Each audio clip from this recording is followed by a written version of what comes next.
శ్రీ స్కాంద పురాణాంతర్గత సంపూర్ణ కార్తీక మహాపురాణం 15వ రోజు పారాయణము. ఆ మరునాడు కార్తీక పౌర్ణమి కావడం వలన నైమిషారణ్యంలోని మునులందరూ సూత మహర్షి ఆధ్వర్యంలో వనభోజనాలను ఏర్పాటు చేసుకున్నారు. ధాత్రి వృక్ష సంయుతమైన చక్కటి ప్రదేశాన్ని చేరారు. ఉసిరి చెట్టు కింద కార్తీక దామోదరునిగా ప్రఖ్యాతుడైన శ్రీహరి ప్రతిమను ఏర్పరిచారు. ఉసిరికలతో హరిని పూజించారు. అనంతరం గోవిందనామ స్మరణతో వనభోజన సమారాధన నిర్వర్తించారు.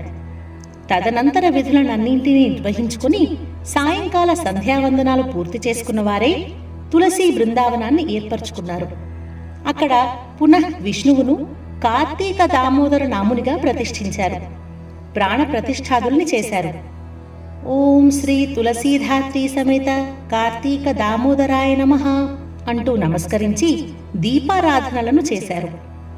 ధ్యాన వాహన ఆసన అర్ఘ్య పాద్య ఆచమన మధుపర్క స్నాన వస్త్ర ఆభరణ గంధ పుష్పాక్షత ధూప దీప నైవేద్యాదులు పుష్పహారాలంకరణ నమస్కారాలు అనే షోడశోపచారాలతోనూ పూజించారు. విష్ణువుకెదురుగా చిలవలు లేని మంచి కలపస్తంభాన్ని నాటి దానిమీద శాలివ్రీహి ధ్యాన తిలాదుల నుంచి ఆ పైన ఆవు నేతితో దీపాన్ని వెలిగించి శ్రీహరికి అర్పించారు.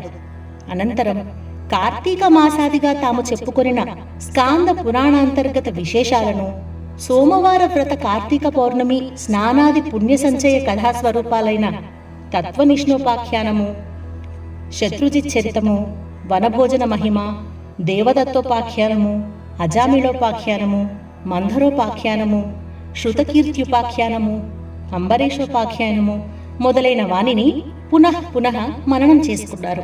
తదుపరిని మునులందరూ కూడి యజ్ఞ దర్శనార్థము సూతుల వారిచే ప్రవచించబడే సంపూర్ణ కార్తీక మహాపురాణ శ్రవణార్థము నైమిషారణ్య సమాగతులైన సద్బ్రాహ్మణులకు ఉసిరికలను, కార్తీక దీపాలను, దక్షిణ తాంబూలాదులతో సహా సమర్పించారు. ఆ రాత్రి కాలాతిక్రమణాన్ని కూడా లెక్క చేయకుండా హరినామ స్మరణలతోనూ, సంకీర్తనలతోనూ, నృత్య గానాద్యుపచార సమర్పణలతోనూ గడిపిన వారై భక్తి పారవశ్యంతో తన్మయులై జన్మ సాఫల్యం సంతృప్తులయ్యారు సౌత శౌనకాది మునిప్రవరులు. ఏవం శ్రీ స్కాంద పురాణాంతర్గత కార్తీక మహాత్మ్యమునందు 15వ రోజు పారాయణం సమాప్తము.